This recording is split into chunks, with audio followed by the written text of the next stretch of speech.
lado, a palavra é para os casais individualmente, particularmente, mas nós precisamos entender que nós estamos inseridos num contexto bem maior.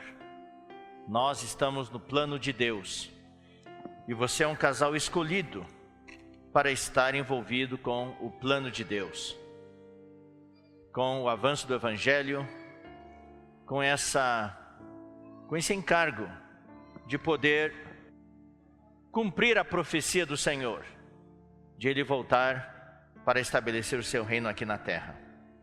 Na verdade, é através dos casais que Ele faz isso. Ontem nós terminamos com um item, o item número 7, que é Deus odeia, a separação. Então nós lemos em Malaquias capítulo 2, versículo 16, ali fala claramente que Deus odeia o divórcio. E nós lemos também em Mateus capítulo 19, versículos 1 a 9, mostrando que o Senhor Jesus falou sobre isso. E que no Antigo Testamento Moisés permitiu lavrar carta de divórcio por causa da dureza dos corações das pessoas, né? Mas desde o início não foi assim.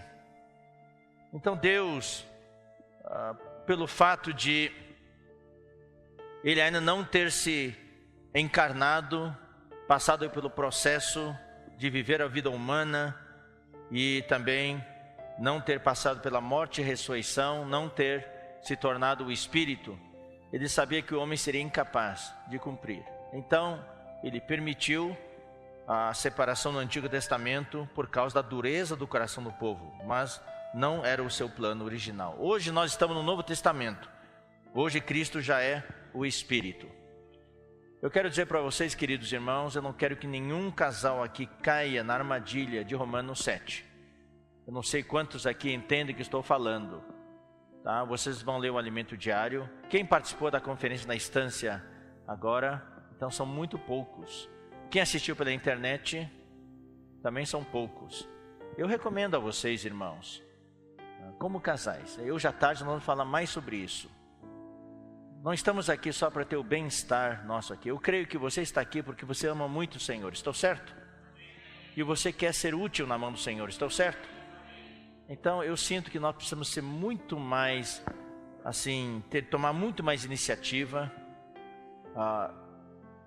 ser muito mais fortes e vorazes e com mais vontade e mais agressivos em buscar a palavra do Senhor. Nós não podemos ficar numa posição passiva, esperando que as coisas aconteçam. Deus precisa de casais que façam as coisas acontecer. Você deve ser o fator diferencial. Você deve fazer a diferença. Aonde você for, onde você estiver, você muda vidas. Você muda o ambiente. Você não é refém do ambiente. Você que faz o ambiente. O lugar de trevas, escuridão, vocês como casal, você e seu marido, você e sua esposa, entra lá, o lugar, pá, ilumina. O lugar de tristeza, vocês entram lá, em poucos minutos o lugar está cheio de alegria. O lugar é de pânico, de inquietação, intranquilidade. Vocês entram lá, daqui a pouquinho todo mundo está em paz. Vocês têm que ser esse tipo de casal, que faz a diferença, que muda o ambiente. É assim que Jesus era, assim que Paulo era, assim que o irmão Dong era, e assim devemos ser nós. Então, nós estamos aqui para servir o Senhor. Para servir o Senhor. Não estamos aqui só para buscar maneiras, embora isso também seja válido, para ter um bom casamento. E eu desejo um bom casamento para todos os irmãos. Hoje existem grupos bem-sucedidos de encontro de casais no catolicismo, entre os evangélicos, e são dignos de nota. E temos muita coisa também que aprender com eles. Então, mas é mais para o casal em si, um casamento individualmente. É uma palavra motivacional, inspiracional. Eu já falei isso lá em Guará. Vou falar hoje à tarde um pouquinho para vocês também. Mas nós precisamos de casais que tenham também a palavra profética, que mudem o destino das pessoas. E para isso, irmãos, nós precisamos realmente tomar uma iniciativa de conhecer a palavra. Então vocês precisam ouvir a palavra. Ouvir a palavra, buscar conhecer a palavra e se aprofundar na palavra. Ontem, Pedro Dong foi transmitida a mensagem de Pedro Dong lá de Miami. E muitos irmãos ouviram. Então os irmãos comentaram que hoje nós estamos na velocidade da luz. Tem até um irmão que escreveu, agora ele entende, porque os últimos trabalhadores da hora 1/10 são mais abençoados do que os trabalhadores da primeira hora. Porque hoje nós temos todas essas facilidades tecnológicas a nosso dispor. Por uma epístola chegar numa igreja naqueles tempos de Paulo, levava meses.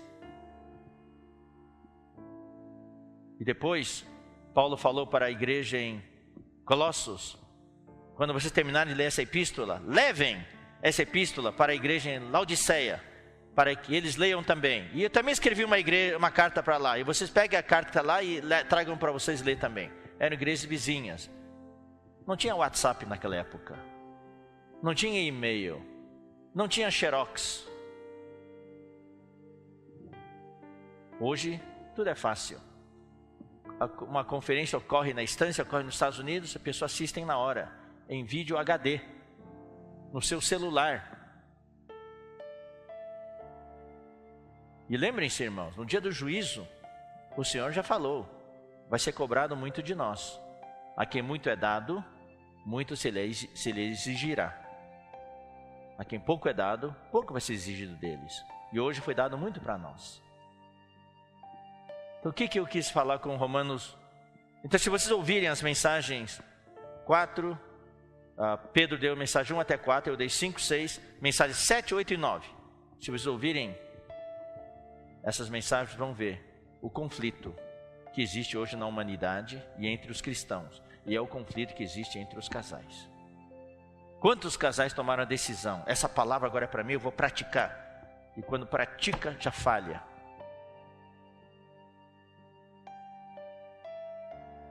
Temos casais aqui e tem uma vida de casado muito boa.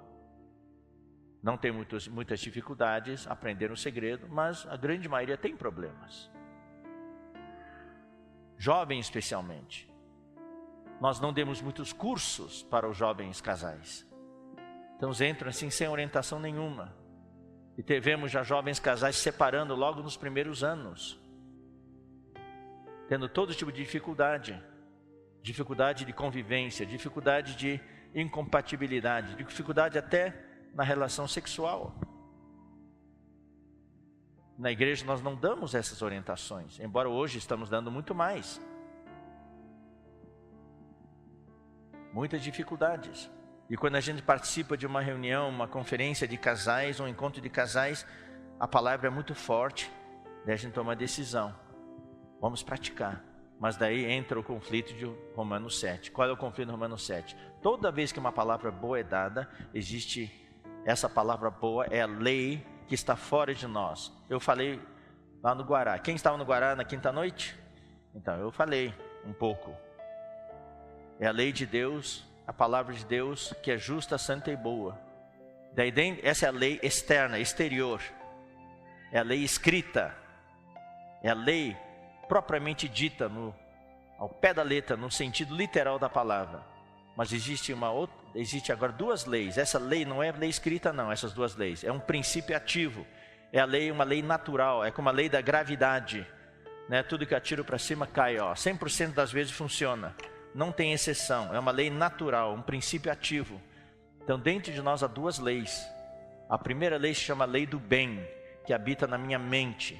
Quando eu tomo conhecimento da palavra de Deus, então a palavra que foi falada ontem, puxa, eu quero praticar isso. Essa é a nossa primeira reação. Mas em Romanos 7, observem, não existe a menção da palavra Espírito, não existe a menção da palavra Cristo, não existe. Só existe o meu esforço, a lei, a mente, a carne.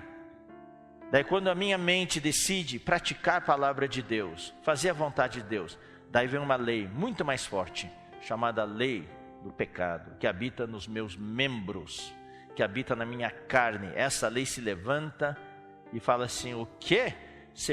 Vocês como casal agora vão praticar o que vocês ouviram? Eu não vou deixar. E pá, e derruba vocês. E esse conflito ocorre direto, até que vocês desistem.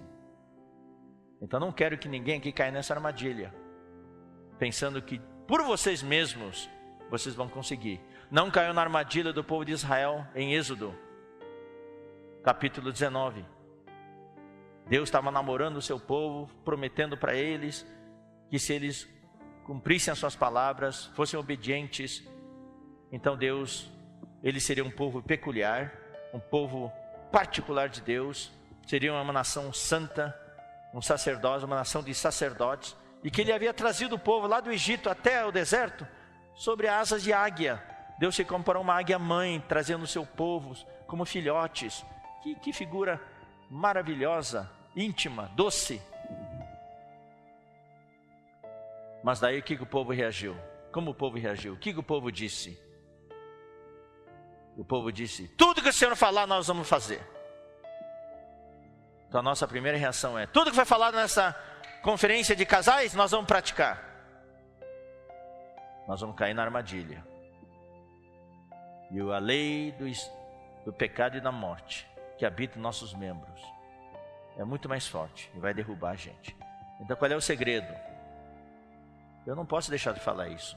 O segredo é a terceira lei, terceiro princípio ativo, muito mais forte que a lei do pecado e da morte, que se chama a lei do Espírito da vida, que habita hoje no seu espírito. Esse é o diferencial entre vocês e os outros casais que têm nos outros encontros, os católicos, etc.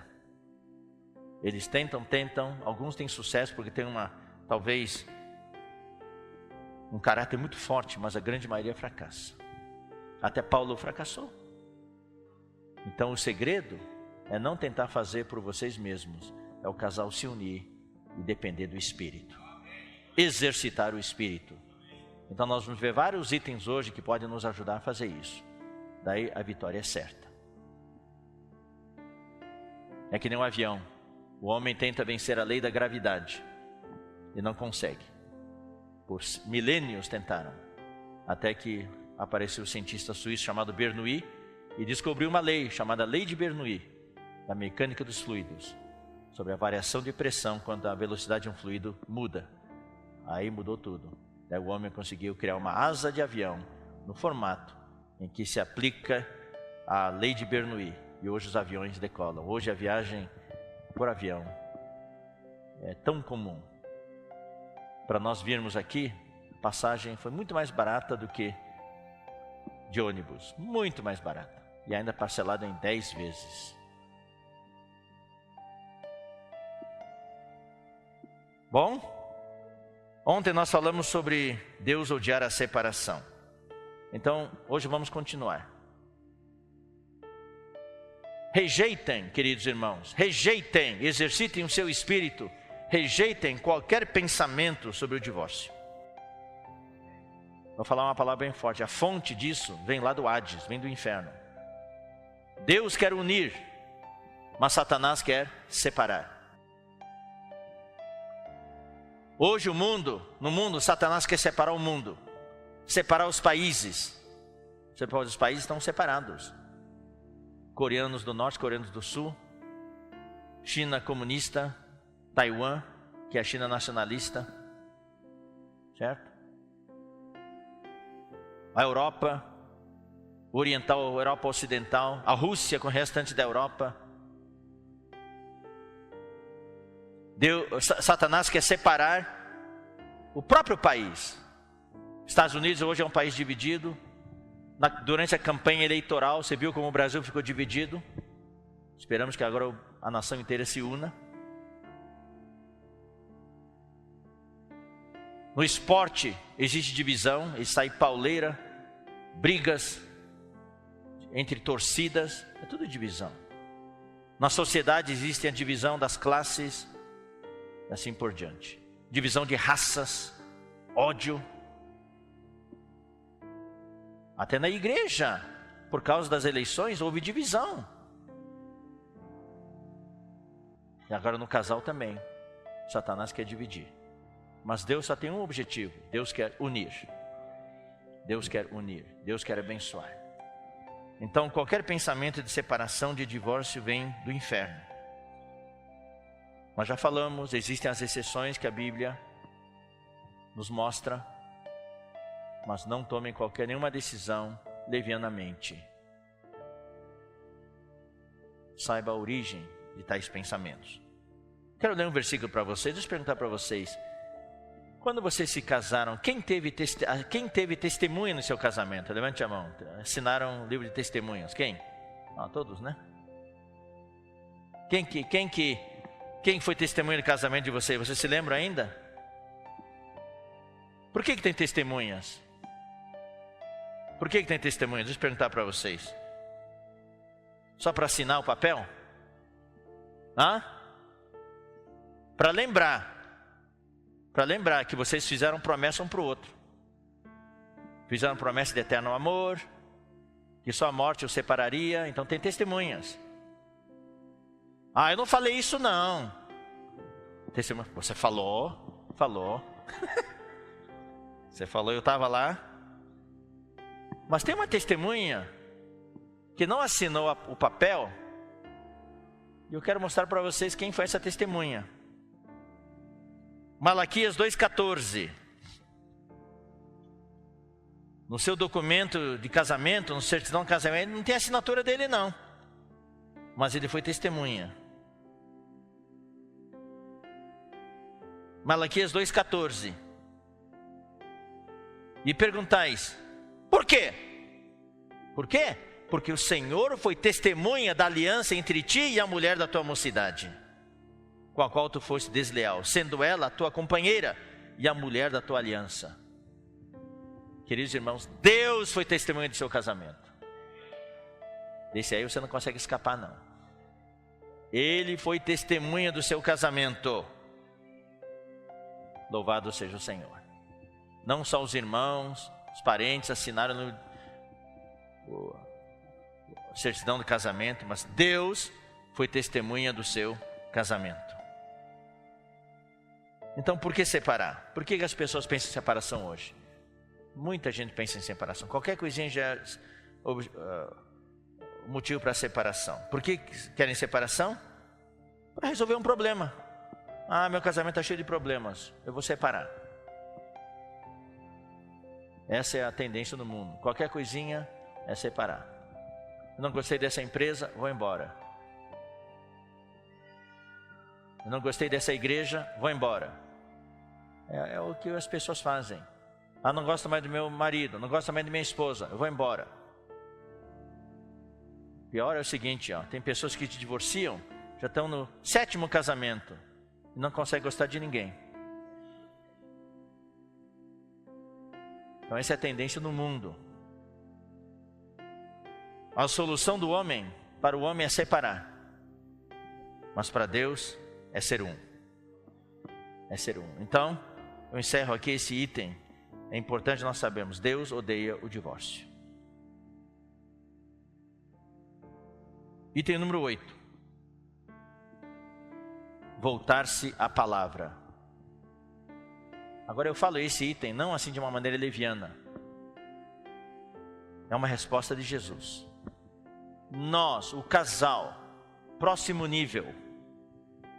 Eu vou dizer uma coisa, irmãos. A não ser que vocês, como marido e mulher, se voltem para a palavra, não tem esperança. Vai haver separação quando chegar o problema. Sem a palavra de Deus, não tem solução. Então eu vou ler para vocês aqui. Vamos ler Mateus capítulo 19. Então nós vamos usar bastante Mateus 19, são as palavras de Jesus.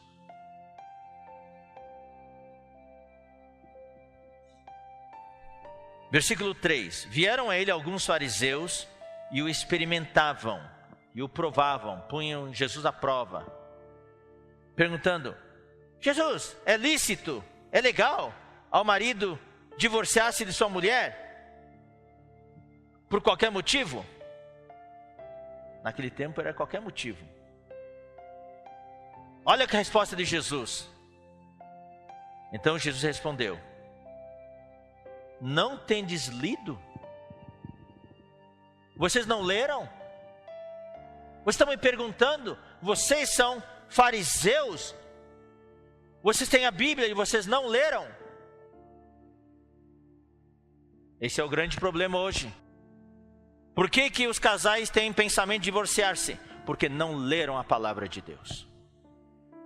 Não tem a palavra de Deus. Quem lê, nunca pensa em se separar.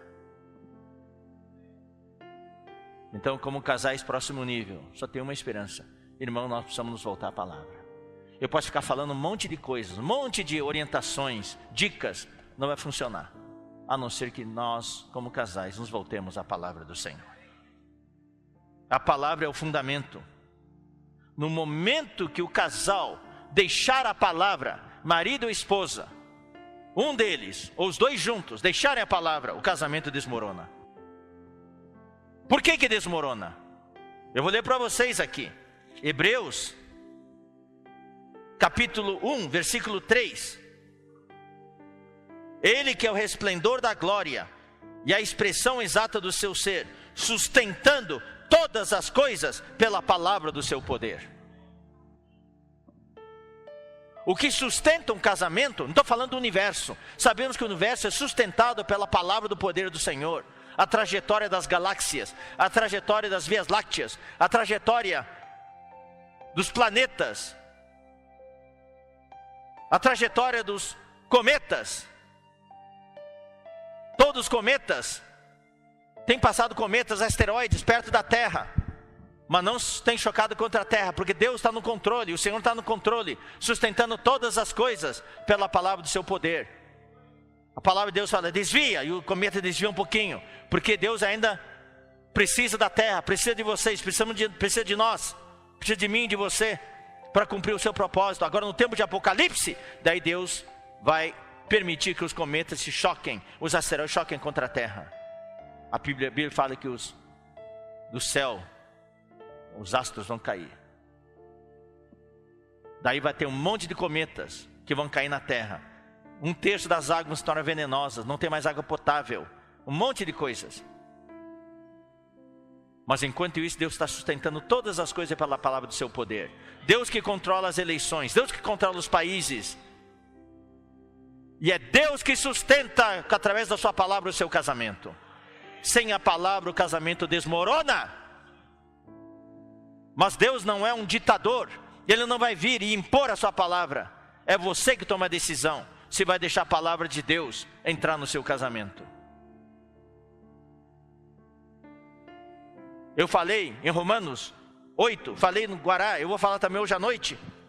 Romanos 8 é o grande segredo da vitória do cristão, da vitória do casal. O nosso conceito é um conceito assistencialista, paternalista. Deus me ajude, oh socorro Deus, ajuda meu casamento, ajuda a minha vida espiritual.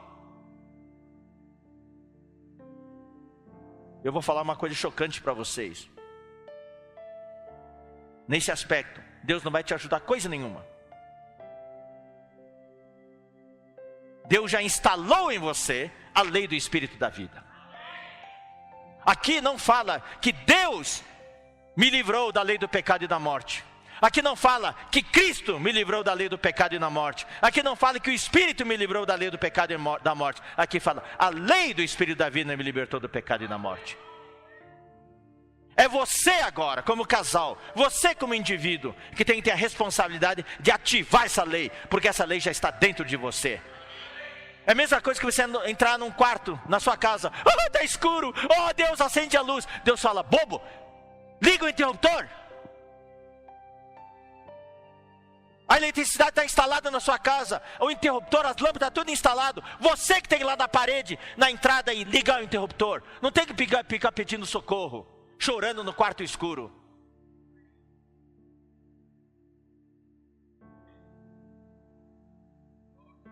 Deus já instalou a lei do Espírito da vida no marido e na esposa. O marido e a esposa, os dois têm que aprender a ativar a lei do Espírito da vida. E essa lei, quando é ativada, ela é uma bomba de hidrogênio. Ela derruba tudo que tem na frente. As dificuldades, as incompatibilidades, diferenças irreconciliáveis, qualquer coisa seja incompatibilidade de gênios, qualquer coisa seja, é uma montanha à sua frente. Quando detonar essa bomba atômica, não tem montanha que vai ficar na sua frente. Se vocês juntos tiverem fé na palavra, Jesus falou, se alguém disser a este monte, ergue-te e lança-te no mar, e não duvidar no seu coração, e crer, isso vai acontecer. Então, queridos casais, aprendam a ativar a lei do Espírito da vida. Isso só vem através da sua palavra. É Deus que sustenta todas as coisas, é Cristo que sustenta todas as coisas pela palavra do seu poder. Pessoas hoje consultam amigos, parentes, especialistas, psicólogos, para pegar dicas para salvar o casamento. Mas poucos são aqueles que vão à palavra. O Senhor falou aqui, não tendes lido? Vocês não leram? Que o Criador desde o princípio os fez homem e mulher.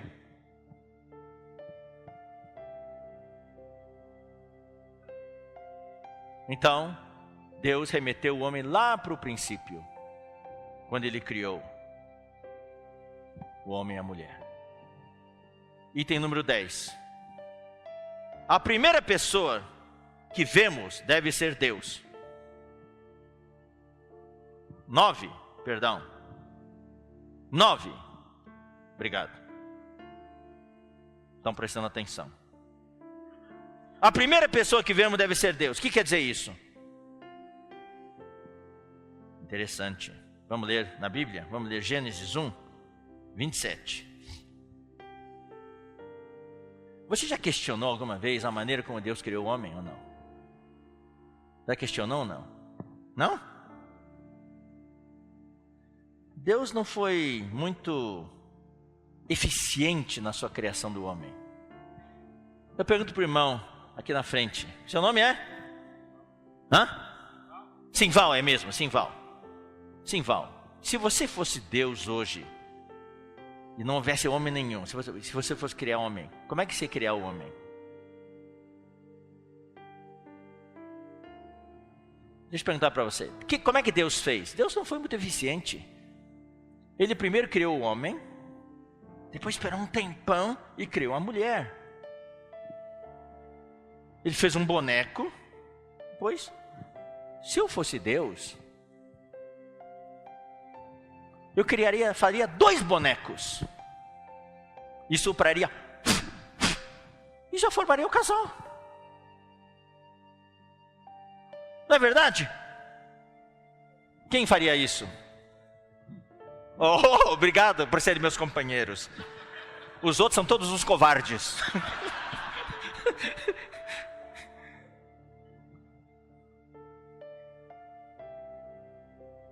Não é verdade? Mas por que Deus fez desse jeito? Essa luz, Miguel falou lá em São Luís. Eu fui muito ajudado, então está passando para vocês. Gênesis 1, 27. Criou Deus, pois, o homem à sua imagem. A imagem de Deus o criou, homem e mulher os criou. Capítulo 2, versículo 7. Então formou Quem lê isso aqui pensa, Deus criou os dois de uma vez. Não, então formou o Senhor Deus ao homem do pó da terra e lhe soprou nas narinas o fôlego de vida. E o homem passou a ser alma vivente. O nome dele era Adão. A mulher não foi feita aqui não. Por que ele fez isso?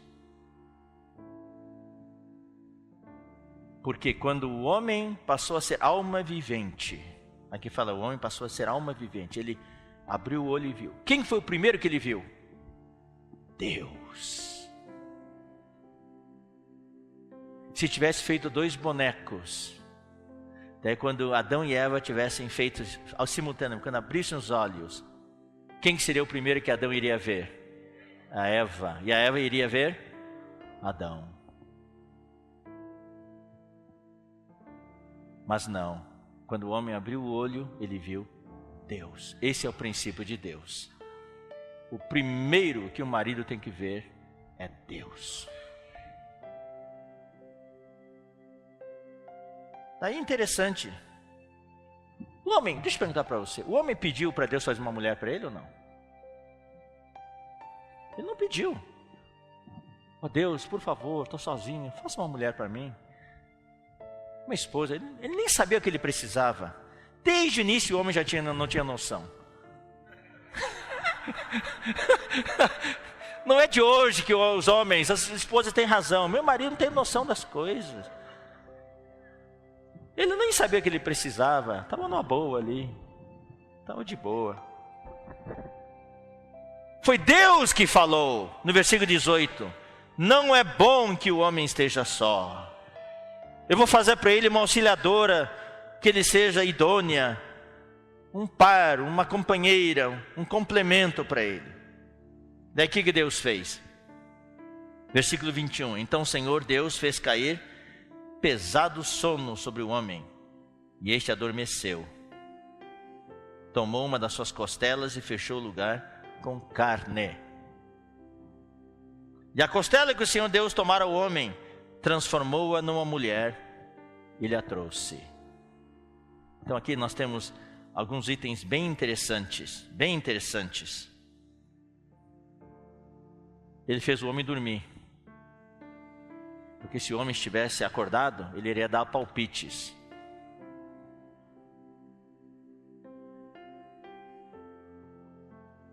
Deus fez a mulher da costela do homem. Teve barro lá? Eu creio que teve. Mas teve um ingrediente do homem.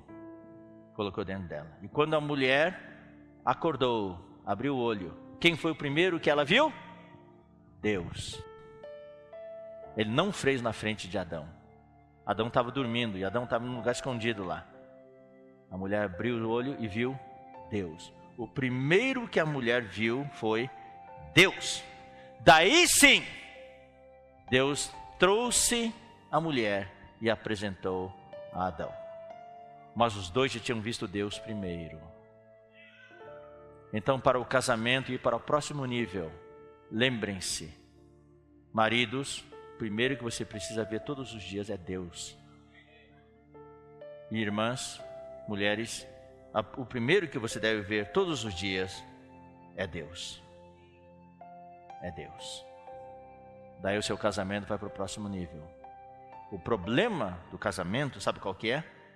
É que você acorda, não vê Deus primeiro.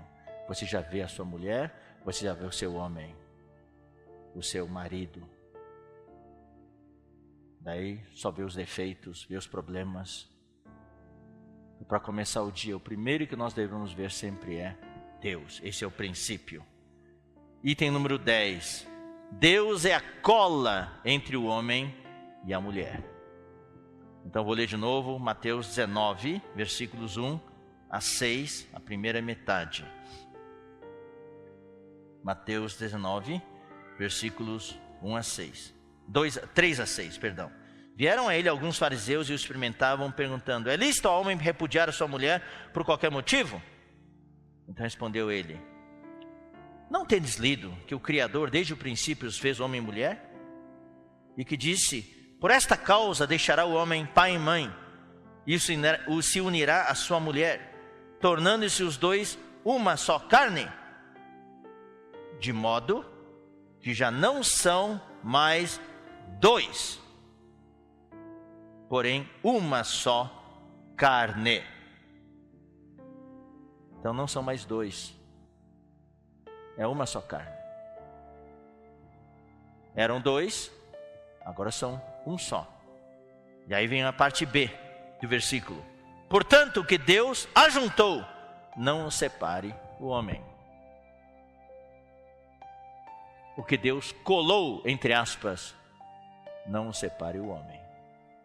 A pergunta é, quem que é a cola que une vocês dois? É Deus ou é outro tipo de cola?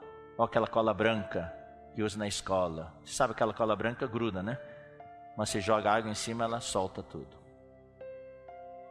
Qual é a cola que une o seu casamento? Então nós temos aqui entre nós um irmão que é especialista em colas.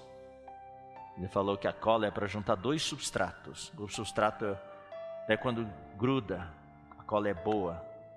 Daí esse material, os dois juntos, não são mais dois, é um só. Não consegue mais separar. Daí submete esses dois substratos unidos pela cola, a torção, a força de arranque, põe nas intempéries, vento, água, temperaturas variadas, não separa. Não separa. Eu falei ontem, não pense que a sua vida de casado vai ser sombra e água fresca, navegação tranquila, sol. Não, as ondas sempre vão açoitar o seu barco. E os ventos sempre vão ser contrários. Nesse momento vocês precisam estar juntos, unidos com a cola de Deus. Remar juntos na mesma direção. Não é marido remando para um lado e a esposa para o outro lado. Assim o seu casamento não vai para frente, não vai para o próximo nível. Deus é a cola que une o seu casamento. É a cola mais forte que há no universo. Ontem eu li para vocês, ontem à tarde, o vínculo da perfeição. É a cola perfeita. Vínculo da perfeição quer dizer a cola perfeita. E que cola perfeita é esse? É o amor. E quem que é amor? Deus. Deus é amor. Então Deus é a cola perfeita. Por que tem problema no casamento? Porque a alguma altura, em algum momento, o casal trocou de cola, mudou de marca. E a cola não é boa. Porque quando a gente cola com a cola de Deus, ninguém consegue separar. Por isso que a Bíblia fala aqui, o que Deus ajuntou, não o separe o homem. A questão é, quem que está juntando vocês? Quem que está colando vocês? É Deus? Ou é outra coisa? Se é outra coisa, vai descolar. Vai descolar. Então Deus tem que ser a cola no meu casamento. Todo dia, Deus tem que ser o primeiro que a gente vê. E Deus tem que ser a cola que nos une. E essa cola é o amor. Deus é amor. Item número 11. Nessa sequência da cola, daí eu quero apresentar para vocês o princípio da urdidura e da trama. Quem mexe com confecção sabe, todo pano tem os fios da urdidura e os fios da trama. Já explicamos isso várias vezes, inclusive no alimento diário, mas vou repetir para os irmãos, só para os irmãos entenderem. Tá? Os fios da urdidura são os primeiros fios que são colocados, tá, no tear. Os fios verticais, bem tensos, bem esticados. E depois se passa os fios da trama, na horizontal. Os fios da urdidura são na vertical. E os fios da trama são na horizontal. Daí com os fios da trama na horizontal você pode fazer desenho e assim por diante. Se você pega qualquer pedaço de pano, tá? Você tenta esticar numa direção, se estica na outra direção. A direção que ceder é a trama. A direção que cede muito pouco, praticamente não cede, é a urdidura. O que quer dizer isso? Significa que o nosso casamento é um pano. É um pano. O tecido do casamento. E nesse tecido do casamento, para os fios ficarem no seu lugar, os primeiros fios que têm que estar colocados são os fios da urdidura, ou seja, é o nosso relacionamento pessoal com Deus. É o mesmo que nós já falamos. O primeiro que nós temos de ver é Deus. Hoje os casais, não só os casais, na igreja, na sociedade, como aqui é um encontro de casais, falar sobre os casais, se gasta muito tempo, muito esforço tentando ajeitar os fios da trama. Os fios da urdidura são verticais, mostram o nosso relacionamento vertical com Deus. Os fios da trama são horizontais, mostram o nosso relacionamento humano com o nosso par, no nosso caso, com o nosso cônjuge. Então, um grande esforço é despendido procurando ajeitar os fios da trama. Mas o que acontece? Cai tudo no chão. Por quê? Porque os fios da urdidura não estão no lugar. Então é tempo perdido. Há conselhos humanos, psicologia, autoajuda, tudo fios de trama. Cai tudo no chão. Então nós precisamos saber a sequência das coisas. A primeira coisa que tem que ser feita é o meu relacionamento com Deus tem que estar certo. Tem que estar bem. Eu preciso. Deus tem que ser o primeiro que eu vejo. Daí sim, tudo que você fizer na horizontal vai ficar no seu lugar. Então, é muito interessante. Vamos abrir a nossa Bíblia. Ou seja, a urdidura é a cola. Daí você põe o fio da trama, eles ficam no lugar. Se não tiver os fios da urdidura, você passa os fios da trama, cai tudo. Por isso que muitos casamentos estão se desmoronando, porque os fios da urdidura não estão no lugar. Os fios verticais do nosso relacionamento com Deus. Então vamos ler Levítico, capítulo 13. Levítico, capítulo 13.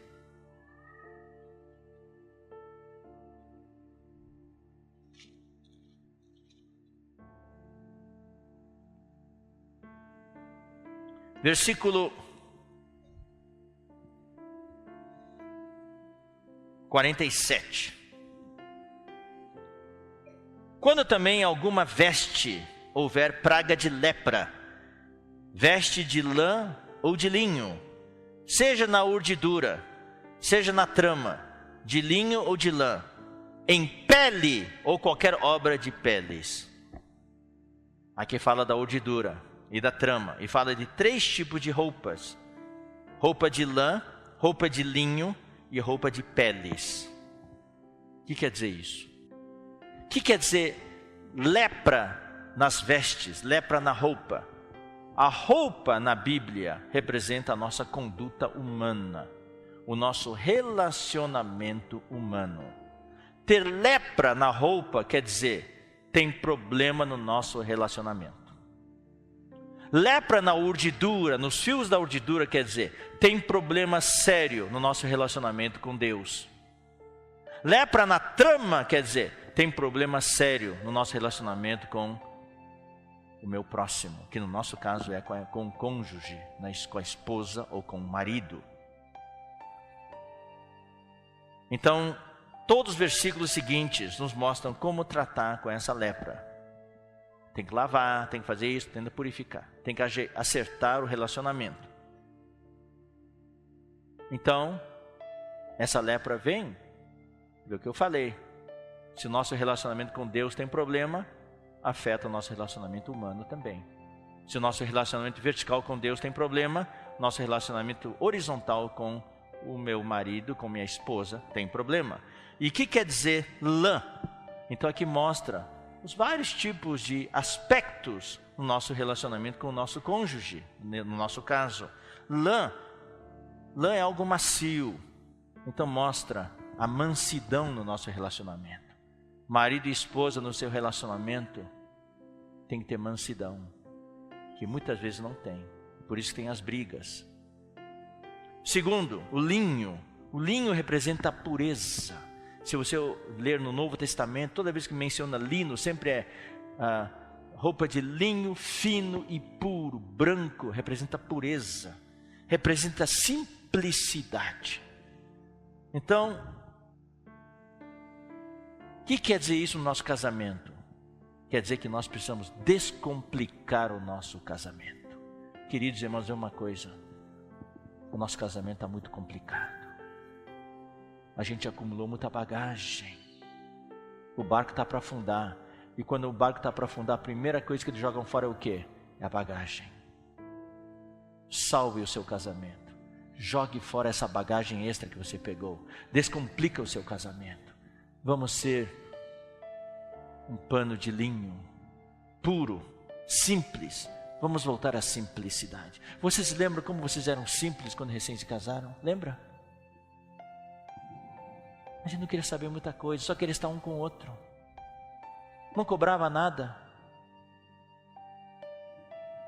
Hoje é só cobrança.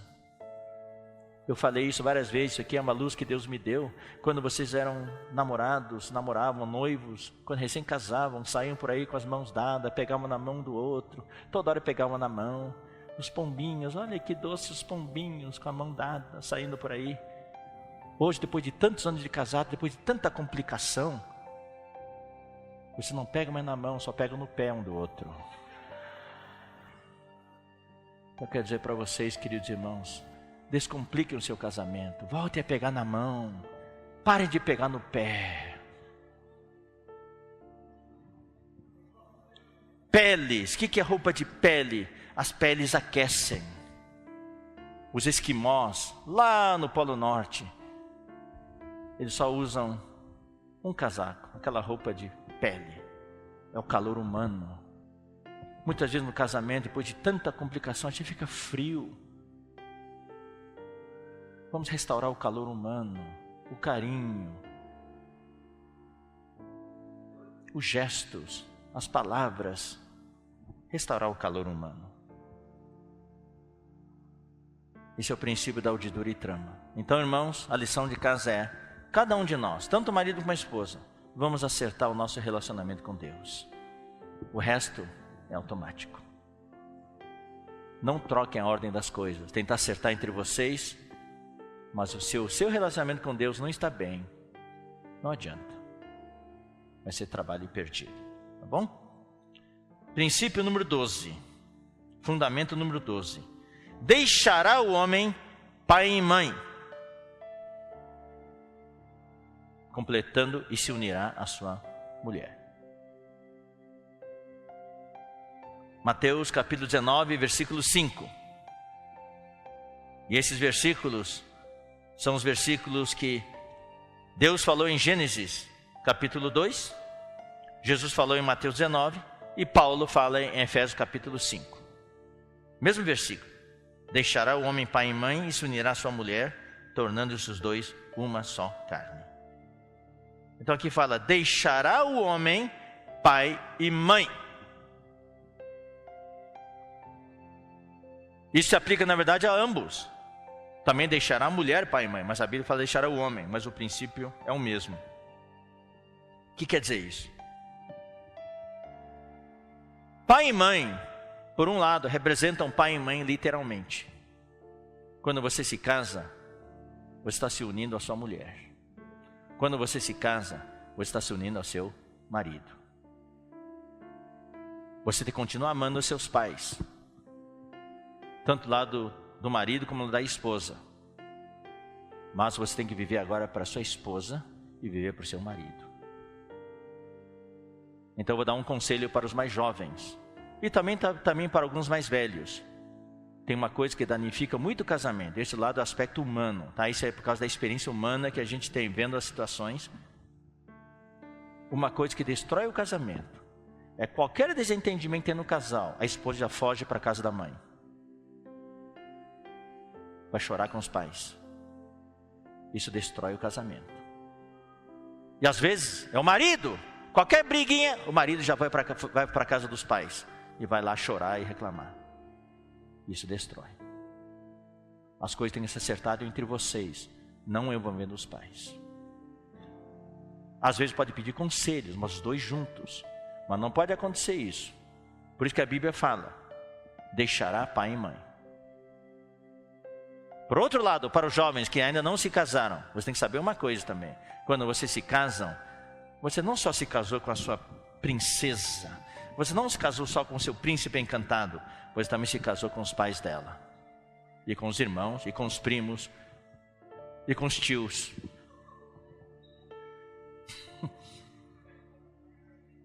E chega final de ano, onde você vai passar o fim de ano, o Natal, as festas, quer dizer, sempre tem um momento familiar. Então eu vou dar uma dica também. Eu e meus irmãos todos temos filhos e filhas. Então, como eu falei, a família Má é muito forte. Se deixar no natural, todo mundo vem para a família Má. Mas eu dei uma palavra uma vez para os nossos filhos, para meus sobrinhos. Falei assim, sim, especialmente para as nossas filhas. Você agora se casou com seu marido, você não tem mais sobrenome Má. Seu sobrenome agora é do seu marido. Vocês têm que combinar, vocês podem vir para a casa do papai e mamãe, passar com a gente, mas vocês têm que passar tempo também com a família do seu marido. Tem que saber dosar, porque senão só vai para um lado. Então tem que usar sabedoria humana aqui. Isso complica muito. Ah, mas eu não gosto dos pais dele ou os pais dela. Lamento dever ter visto isso antes de casar. Agora é tarde demais. Tarde demais. Agora tem que administrar. E além do mais, irmão, nós somos da igreja, nós somos irmãos, nós queremos pregar o evangelho, queremos ganhar toda a família, não é verdade? Esse é no aspecto literal da palavra pai e mãe. Agora eu vou falar pai e mãe entre aspas. É a sua bagagem. O que você trouxe do seu passado, da sua cultura, dos seus hábitos. Tem coisas que você valoriza, você aprecia. Costumes, hábitos, sejam eles bons ou maus, coisas que você trouxe e que são pai e mãe. Você nunca abriu mão delas. Deus está dizendo, deixará pai e mãe para unir a sua mulher, ou unir-se a seu marido. Ou seja, irmãos, para o seu casamento e ir para o próximo nível, você tem que abrir mão de algumas coisas. Senão você nunca vai subir no próximo nível. Quando o avião está caindo, vai ter um pouso forçado no mar. Tem que abandonar tudo para salvar a sua vida. Sapatos, tem que deixar a bordo. O seu laptop, que você acabou de comprar, tem que deixar a bordo. A minha pochete tem que deixar a bordo. Minha pochete.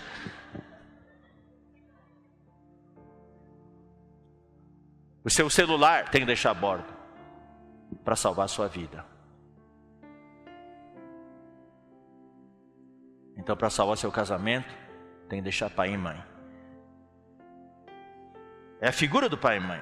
Tem que deixar para unir. Tem que abrir mão para poder unir. O que é esse pai e mãe? Só você sabe. E seu cônjuge também sabe. E é o fator de brigas. É o motivo das brigas. Vamos ler alguns versículos? Filipenses 3:13.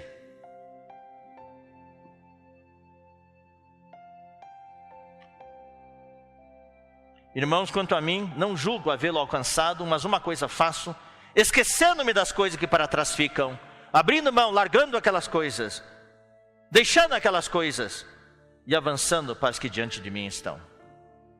Marcos 1:18.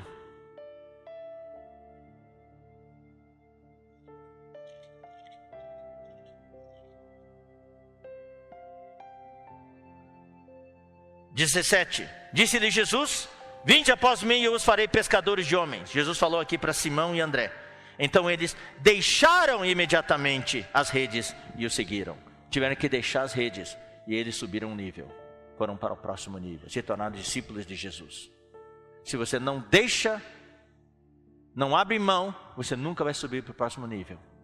São essas coisas que seguram vocês no patamar atual. Versículo 20. 19 e 20. Pouco mais adiante viu Tiago, filho de Zebedeu, e João, seu irmão, que estavam no barco consertando as redes. E logo chamou. Deixando eles no barco, a seu pai Zebedeu com os empregados, seguiram após Jesus. Também deixaram algo para subir um nível. João 4, 28. João 4, 28. Essa é a mulher samaritana. Quanto à mulher, deixou o seu cântaro e foi à cidade, disse àqueles homens. Cântaros são os apegos a que ela tinha, coisa que ela se apegava. Ela não largava o cântaro, aonde ia ela levava o cântaro. O que você está se apegando e que está impedindo o seu casamento avance para o próximo nível? Tem que largar a mão, tem que abrir mão disso. Próximo, Romanos 13, 12.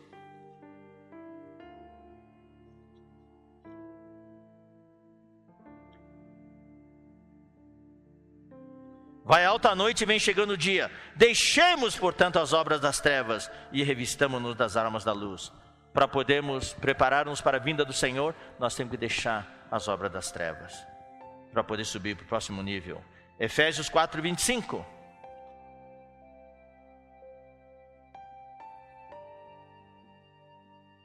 Por isso, deixando a mentira, fale cada um a verdade com o próximo, porque somos membros uns dos outros. Tem que deixar mentira para poder falar a verdade com o seu próximo. Ou seja, deixar algo para poder subir para o próximo nível. E por último, 1 Tessalonicenses 1, 9. Pois eles mesmos, no tocante a nós, proclamam que repercussão teve o nosso ingresso no vosso meio. E como, deixando os ídolos, vos convertestes a Deus, para servirdes o Deus vivo e verdadeiro. Tem gente que se converte a Deus, mas nunca deixaram os ídolos. E a vida cristã não vai para o próximo nível. Então, no nosso casamento, queridos irmãos, precisamos abrir mão de algumas coisas. Talvez abrir mão de muitas coisas. Na Bíblia, o relacionamento entre marido e mulher é o relacionamento mais forte que há. Mais forte que há.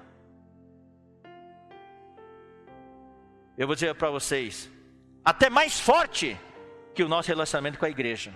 Vem antes na prioridade de Deus. Na prioridade de Deus é o seguinte, é eu e Deus primeiro, depois vem marido e mulher, depois pais e filhos, e por último é minha casa e a igreja. Não tem minha casa e a igreja se marido e mulher não estão bem. Não tem casa e igreja se pais e filhos não estão bem.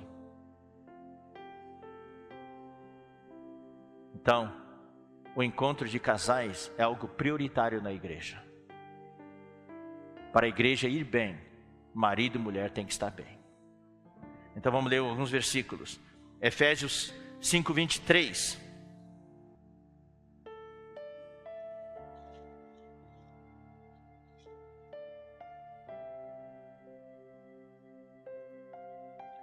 Porque o marido é a cabeça da mulher, como também Cristo é a cabeça da igreja, sendo este mesmo o salvador do corpo. Quem vem primeiro é marido, é a cabeça da mulher. Então marido e mulher tem que estar bem. Daí vem Cristo e a igreja. Segundo, 1 Timóteo 3, 4 e 5.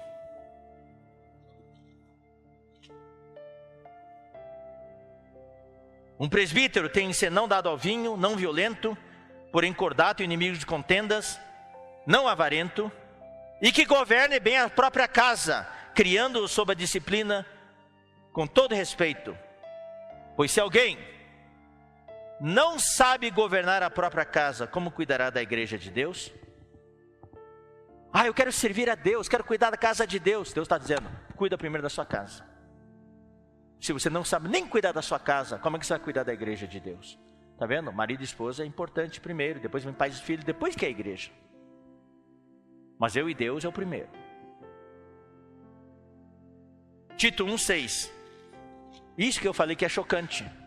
Porque o nosso conceito é, minha família depois. Primeiro a igreja, não é certo? Não é assim que a gente pensa? E quantas famílias eu conheço? Houve separação. Quantos filhos falam assim, ó, eu não vou me casar com um irmão que serve na igreja, porque não vai ter tempo para a família. Quantas filhas falaram assim, não vou me casar com um irmão que serve na igreja, porque eu vi como minha mãe sofreu. Tem filhas que falam, eu não vou viver a vida da igreja para minha filha não sofrer o abandono que eu sofri, porque minha mãe só cuidava das coisas da igreja, nunca cuidou de mim. Irmãos, é horrível. Dói o coração quando a gente ouve essas coisas na boca de jovens. Tem filhos que não querem reunir mais. Meu pai tinha tempo para todos os outros jovens, menos para mim. Ele cuidava dos jovens, mas não tinha tempo para mim. Ia na casa do jovem, cuidava do jovem aqui e ali, mas nunca cuidou de mim. Dói. Então, queridos irmãos, nós temos que pôr a nossa casa em ordem. Cuidar do nosso relacionamento. 1:6, Tito 1:6. Alguém que seja irrepreensível, marido de uma só mulher, que tenha filhos crentes, que não são acusados de dissolução, nem são insubordinados. Ou seja, aqui é difícil, irmãos. Difícil. Tem irmãos que servem, estão na liderança, mas os filhos são rebeldes, são insubordinados, não obedecem. Então, de acordo com isso aqui, não estaria qualificado para servir. Mas não estamos aqui desqualificando ninguém. Estamos dizendo, vamos pôr as coisas em ordem. Vamos colocar as coisas nas suas prioridades. Tito 2, versículos 4 e 5. Falando às irmãs idosas, para instruir as jovens recém-casadas a amarem ao marido e a seus filhos. Recém-casada não está no grego, não. Instruírem as jovens a amarem ao marido e a seus filhos. Tem que ensinar as irmãs a amarem o seu marido e os filhos. Na psicologia atual, não cuida dos filhos. É a psicologia do suborno. Não tem como escapar de cuidar dos filhos, mesmo falando para os casais. Nós estamos criando monstros em casa. Filhos que para almoçar, para jantar, tomar café, tem que pôr um tablet na frente, senão não come. E os pais se submetem. Os nossos filhos são verdadeiros imperadores em casa. E nós somos seus súditos. O que estamos criando? Não tem mais autoridade. O pai e mãe tem que ser amigo dos filhos. Pode ser amigo de vez em quando, mas tem que ser pai e mãe. Tem que ensinar a serem sensatas, honestas, boas donas de casa. Sim, a irmã pode trabalhar, ter a sua profissão, mas também precisa de uma dona de casa. É por isso que lemos ontem, 1 Pedro capítulo 3, os maridos têm que ajudar em casa também, lavar a louça. Isso é aquele marido que não deixa a mulher mandar, como eu falei ontem. A mulher manda levar a roupa lá para baixo no tanque, ou levar lá para o tanque, falando, não, eu não vou obedecer porque eu já lavei e já estendi. Manda recolher a roupa, não vou obedecer porque eu já recolhi, já passei e já guardei. Tem que ajudar em casa. Sujeitas ao marido para que a palavra de Deus não seja difamada. Então essa é a ordem. Eu e Deus, marido e mulher, pais e filhos, minha casa e a igreja. Não podemos trocar a ordem. Portanto, queridos irmãos, nós temos de deixar algo, deixar pai e mãe, entre aspas, abrir mão de algo e dar prioridade ao nosso relacionamento conjugal. Dar prioridade, irmãos. Porque se acaba a sua família, acabou o seu serviço. Item 13. Aceite o fato. Somos diferentes. Para de lutar contra o fato que a sua esposa é diferente de você, seu marido é diferente de você. Aceite, vive em paz. Nós somos diferentes. Por que somos diferentes? Porque Deus nos fez diferentes. Deus não fez homem e homem, mulher e mulher. Deus fez homem e mulher. E Gênesis 2,18 fala que Deus criou uma auxiliadora para o homem. Auxiliadora no original hebraico quer dizer socorro, ajuda. Quer dizer complemento, par. O que falta é a outra metade. Cara, a metade. A outra metade da melancia. Por que Deus criou uma auxiliadora para o homem? Porque Deus tinha dado para o homem a incumbência, no versículo 15, de guardar e cultivar o jardim. E Deus sabia, o homem sozinho não vai dar conta. Querido marido, você não dá conta. Você precisa da sua mulher. Aceite o fato. Você não é super-homem, super-herói. Sua mulher não é só uma auxiliadora em casa. Você precisa da sua esposa para cooperar com você. Você não dá conta sozinho.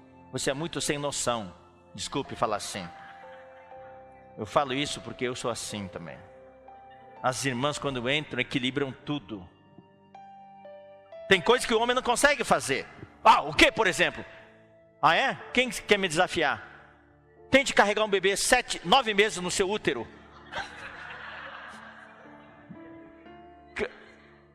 Depois tente dar à luz. Só a mulher tem essa capacidade. O homem nenhum tem essa capacidade. Eu vou dizer uma coisa, se o homem fosse dar à luz, o homem ficaria chorando o dia todo. As mulheres são verdadeiras heroínas. Tem um monte de coisa que o homem não consegue fazer. O homem não vê as coisas. No nosso congresso, na conferência de irmãs que houve, numa das localidades, foi a segunda conferência. No local, o local é enorme, um monte de coisa quebrada, os homens não consertavam. Por anos assim. Daí quando houve a conferência das irmãs, as irmãs têm que ajeitar o local, as irmãs consertaram tudo. E quando tem um toque feminino, garanto como foi uma irmã que colocou isso, não um homem. O homem não tem noção dessas coisas. Essa cortina também acho que foi uma irmã que inventou. Aquele negócio lá aquele painel lá para tirar fotos. Eu aposto que foi uma irmã que inventou aquilo. Se foi um homem, eu quero parabenizá-lo.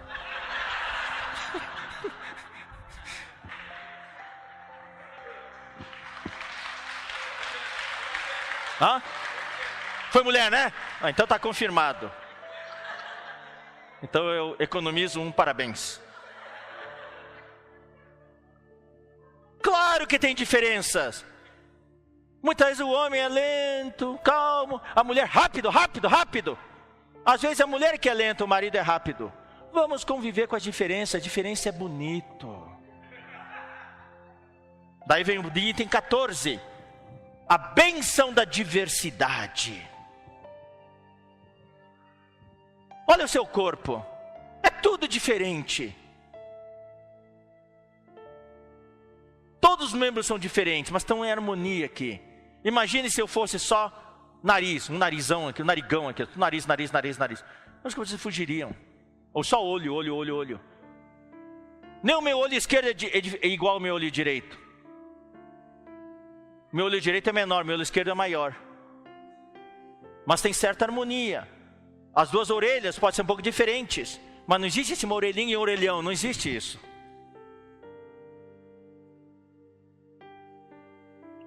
Então, a diversidade é bênção. Vamos ler 1 Coríntios 12. Vamos conviver em paz com a diferença. 1 Coríntios 12. Versículos 4 a 6. Ora, os dons são diversos, mas o Espírito é o mesmo. E também a diversidade nos serviços, nos ministérios, mas o Senhor é o mesmo. E a diversidade nas realizações, nas operações, mas é o mesmo Deus quem opera tudo em todos. Os dons são diversos, mas o Espírito é o mesmo. O segredo está onde? Ter o mesmo Espírito. Porque se o Espírito não é o mesmo, a diversidade vira maldição. Mas no casal, aqui no nosso caso, entre vocês, o Espírito é o mesmo. Então a diversidade se torna bênção. Por que as diferenças causam tantas brigas e separações? Por quê? Porque o Espírito não é o mesmo. O Espírito do irmão e o Espírito da irmã são diferentes. O Senhor do marido e o Senhor da esposa são diferentes. E não é o mesmo Deus que opera no marido e opera na esposa. Mas quando o Espírito é o mesmo, puxa, os dois se completam. Porque tem momentos que nós precisamos ser rápidos, daí entra um. Mas tem momentos que nós precisamos ser lentos, daí entra outra. Ou entra uma e entra o outro. Os dois se completam. Gênesis 1:26 fala que Deus criou o homem à sua imagem, conforme a sua semelhança. Aí entram dois itens, a essência e a função. Em essência, você como marido, você como esposa, são iguais. Por quê? Vamos ler Gênesis 2, versículos 21 e 23.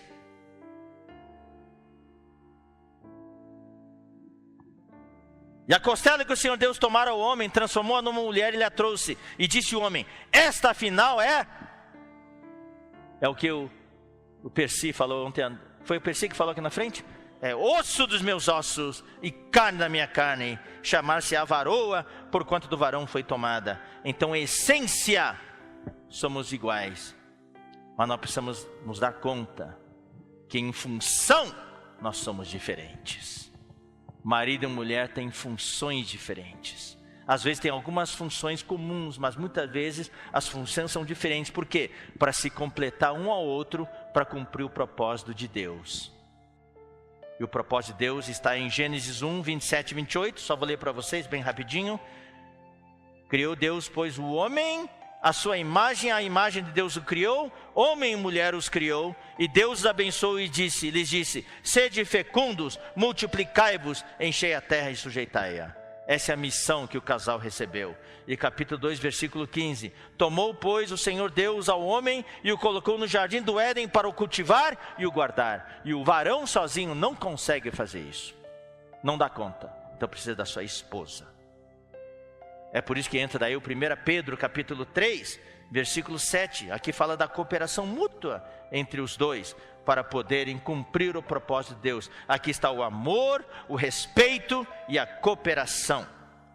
1 Pedro capítulo 3, versículo 7. Maridos, vós igualmente vivei a vida comum do lar, com discernimento.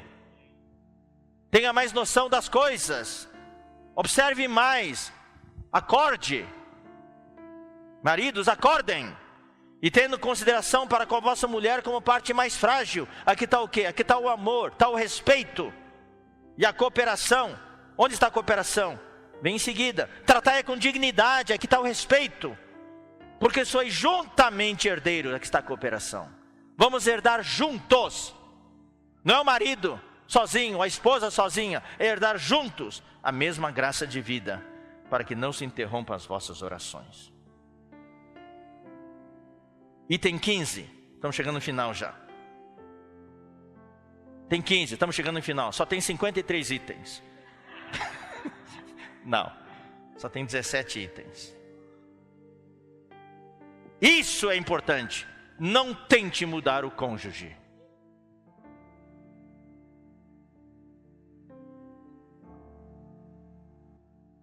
Eu quero ler esse versículo para vocês aqui. Impressionante como a gente interpreta a palavra de Deus. Capítulo 5 de Efésios, versículo 22. As mulheres sejam submissas a seu próprio marido como ao Senhor. Quem que usa esse versículo mais que todos? Quem que usa? Falem, quem que usa esse versículo? Os homens. Mas você se deu conta, esse versículo não foi falado para os homens, foi falado para as mulheres. Então, homem, para de usar esse versículo e aplicar para sua mulher. Essa palavra foi falada para as suas esposas, não para você. Esposas, sejam submissas a seus próprios maridos.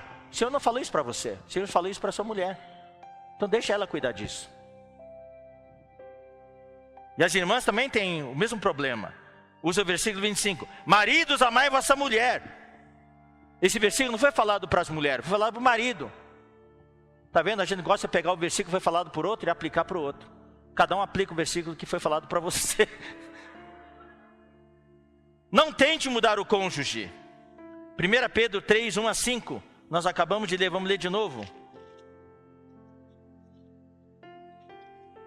Mulheres, sede igualmente submissa a vosso próprio marido, para que se ele ainda não obedece à palavra, seja ganho sem palavra alguma por meio do procedimento de sua esposa.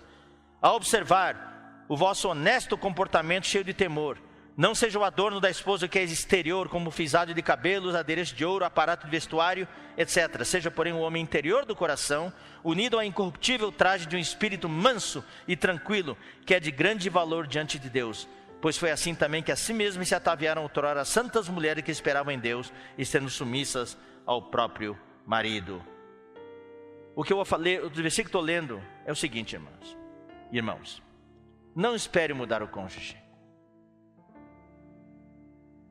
Vocês estão casados já faz 25 anos. Quem já foi casado há 25 anos, já levante a mão. Ou mais de 20 anos, levante a mão. Olha só. Quem está casado há mais de 15 anos, levante a mão. Tem casado há mais de 30 anos, levante a mão. Eu vou dizer uma coisa para vocês, irmãos. Vamos acordar. Depois de tantos anos, se não mudou, não vai mudar mais.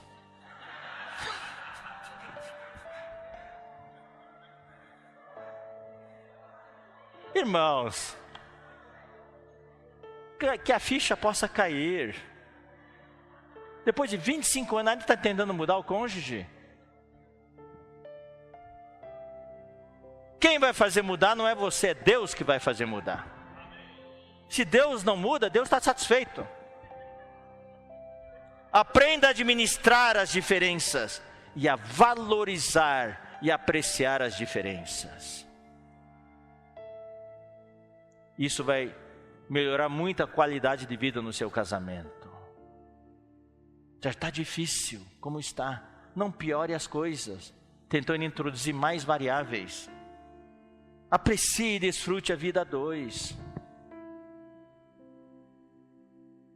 Tem irmãs que guardam aquele presente de casamento já faz 30 anos, nunca usou aquela louça luxuosa para uma ocasião especial, vou usar só numa ocasião especial, vai usar no funeral do marido.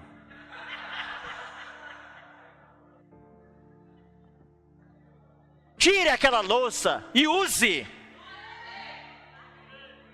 Se os netos quebrarem, que quebrou, tudo bem, quebrou uma peça, tem outras ainda. Vamos desfrutar. Aquelas taças bonitas de cristal, deixa lá, está 25 anos lá. Tire para tomar Coca-Cola neles. Desfrutem.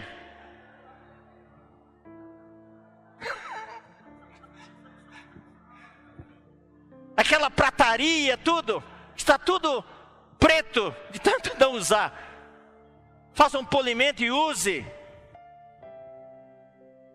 Vamos desfrutar as coisas. Desfrutar a presença um do outro. E vai ter tribulações. Eu vou dizer uma coisa, irmãos, passar tribulação junto, marido e esposa, é a coisa melhor que pode existir, não tem preço. Nós perdemos uma filha, minha esposa e eu, nós passamos por esse sofrimento juntos. E hoje valorizamos isso, um deu força para o outro. Foi assim que a gente conseguiu aguentar. Hoje só de pensar nela, eu choro. Não consigo segurar as lágrimas, mas eu valorizo a experiência que a gente passou juntos.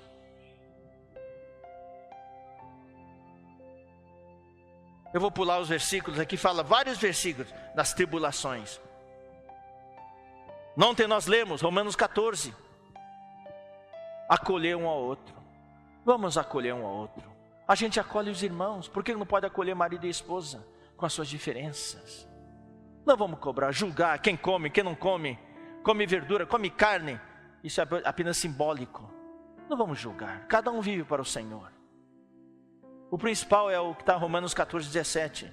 Pois o reino de Deus, cuja miniatura é a vida familiar, é o casamento, não é comida nem bebida, mas é justiça, alegria e paz no Espírito Santo. Eu desejo muita justiça, alegria e paz no Espírito Santo para vocês. E Romanos 15 fala também de acolher o que é débil na fé. Talvez no casamento, no marido e mulher, um é mais fraco que o outro. Vamos acolher, fortalecer. E fala da esperança. Vamos ter esperança. Esperança não custa nada. Se você ainda tem esperança que seu marido vai mudar, continue esperando.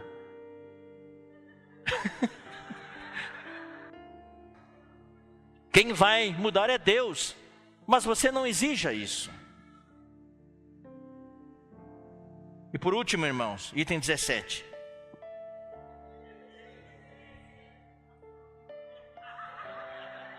eu ia pular um item muito importante. A ordem divina. Isso é muito importante. 1 Coríntios 11:3.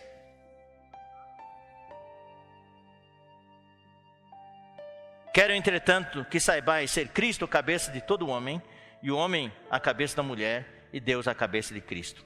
Essa é a ordem. Deus, cabeça de Cristo. Cristo, cabeça do homem, o homem, cabeça da mulher. É uma corrente de 4 elos, nessa sequência. Essa é a ordem divina, e nós precisamos aceitar. Não quero saber dos movimentos que tem aí fora, movimento feminista, movimento disso, aquilo, dos direitos, igualdade de direitos. Essa é a ordem que Deus estabeleceu. O homem e a mulher, Deus e Cristo. Deus está sobre Cristo. Então, Deus e Cristo são iguais na essência. João 1:1. No princípio era o verbo, e o verbo estava com Deus, e o verbo era Deus. João 10:30. Nós vamos só ler rapidamente os versículos. 10:30 fala: eu e o Pai somos um. Então a essência, Deus e Cristo são um. São o mesmo, são iguais. 14:9. João 14:9. Disse-lhe Jesus: Filipe, há tanto tempo eu estou convosco e você ainda não me conhece? Quem me vê, vê o Pai. Como é que você fica falando, mostra-nos o Pai? 1 Coríntios 15:28.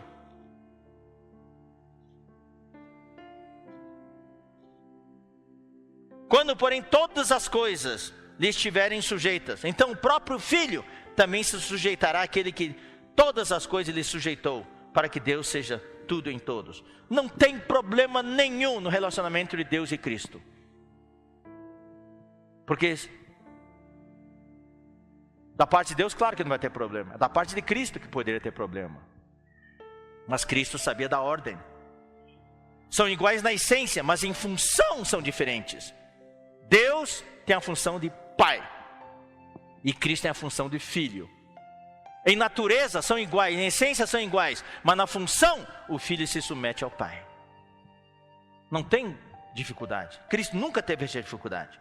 Homem e mulher, mesma coisa, são iguais na essência, osso dos meus ossos e carne da minha carne, mas na função são diferentes. Por isso que nós hoje valorizamos, enfatizamos o ministério de mulheres, o ministério das irmãs. Os homens, se vocês querem que a igreja suba para o próximo nível, as irmãs têm que entrar em funcionamento. O ministério das irmãs tem que entrar a pleno vapor. A igreja vai subir um nível. Há uma ordem no universo. Há uma ordem no mundo. Há uma ordem na igreja. E há uma ordem no lar. A ordem na igreja, só vamos rapidinho, existem os presbíteros, não existem presbíteras. Fora isso, as irmãs podem de tudo. Até na obra do Senhor existem apóstolas, existem irmãs profetisa, etc, etc. Pode ser até mestras. As irmãs, por exemplo, podem compartilhar, ensinar uma lição das 40 lições. Desde que os presbíteros colocam uma irmã para ensinar, dar uma aula de, vamos dizer, 7 semanas, a irmã pode ensinar. O que a irmã não pode fazer é pregar aqui no púlpito para a igreja inteira. Uma irmã jovem, se alguém carrega a irmã jovem de pregar numa reunião de jovens, ela pode pregar. É um segmento, tudo bem. Agora, o principal do Ministério das Mulheres é que as mulheres hoje, no interior de São Paulo, estamos tendo, nesse agora, no outubro rosa, muitas reuniões de evangelho, em que tudo preparado pelas irmãs, com o evento Outubro Rosa, usando o câncer de mama como pretexto. Convidaram um monte de incrédulas, pregando o evangelho. Muitas foram salvas. Irmãs pregando para mulheres. E existe uma ordem no lar. É marido sobre a esposa. Mas em essência são iguais. Em essência são iguais, mas em função são diferentes. E o objetivo é o casal servir na igreja. O problema vem quando a ordem é transtornada. Tanto no mundo, na sociedade, como na igreja, como no lar. Tá? Então nós precisamos aceitar essa ordem divina. Agora sim, 17. Vamos passar adiante esse legado. O casamento só tem sentido, irmãos, quando o que o marido e a mulher recebem é passado para a próxima geração. Senão morre com vocês. O trabalho de Deus, a obra de Deus tem que ter continuidade. Por isso, nós falamos para os casais, para vocês estarem bem, mas já visando os seus filhos. Por isso que também temos encontro dos pais. Mas se o marido e a esposa não estão bem, não vão estar bem como pais. Então nossos filhos olham para nós. Seus filhos estão olhando para vocês. Vocês estão se reproduzindo nos seus filhos. E o nosso casamento é para o Senhor. Nossa família é para o Senhor. Como Josué falou, eu e minha casa serviremos o Senhor. Então só vou ler para vocês 3 versículos e nós vamos encerrar. Salmo 78. Versículos 3 a 7. O que ouvimos e aprendemos, o que nos contaram nossos pais. Primeira geração. Quero que vocês contem comigo. Primeira geração. Não encobriremos a seus filhos. Contaremos à vindoura geração. Quantas gerações aqui já? 3 gerações. Os louvores do Senhor e o seu poder, as maravilhas que fez. Ele estabeleceu um testemunho em Jacó e instituiu uma lei em Israel. E ordenou a nossos pais que os transmitissem a seus filhos, a fim de que a nova geração os conhecesse, filhos que ainda hão de nascer, se levantassem, por sua vez, se referissem aos seus descendentes, para que pusessem em Deus a sua confiança e não se esquecessem dos feitos de Deus, mas lhe observassem os mandamentos. Quantas gerações? Quantas? Perderam conta? Nossos pais, nós, nossos filhos e os filhos de nossos filhos. 4 gerações.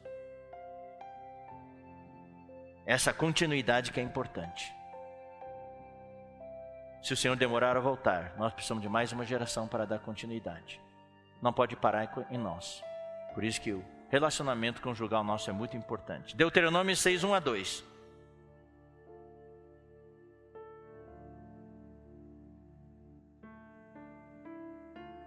Estes, pois, são os mandamentos, os estatutos e os juízos que mandou o Senhor teu Deus, se te ensinassem, para que os cumprisses na terra a que passas a possuir, para que temas ao Senhor teu Deus e guarde todos os seus estatutos e mandamentos que eu te ordeno, tu e teu filho e o filho de teu filho. Quantas gerações? 3. Todos os dias da tua vida, e que os teus dias sejam prolongados. Provérbios 17, 6.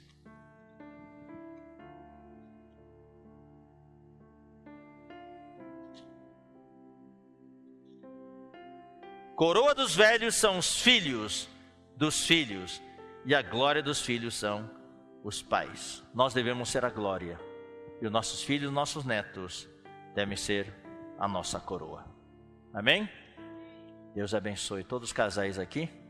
Hoje à tarde teremos mais uma reunião especial, né? Essa palavra de manhã, a série encerra aqui, e hoje à tarde nós vamos falar uma palavra especial,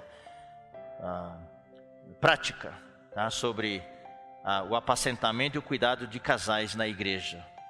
O caminho para o discipulado e o serviço de casais, que é na verdade o nosso objetivo final, a nossa função. Amém? Bem no final da reunião nós vamos ter uma oração de bênção para vocês, que agora eu entrego para os irmãos para orientar o que fazer.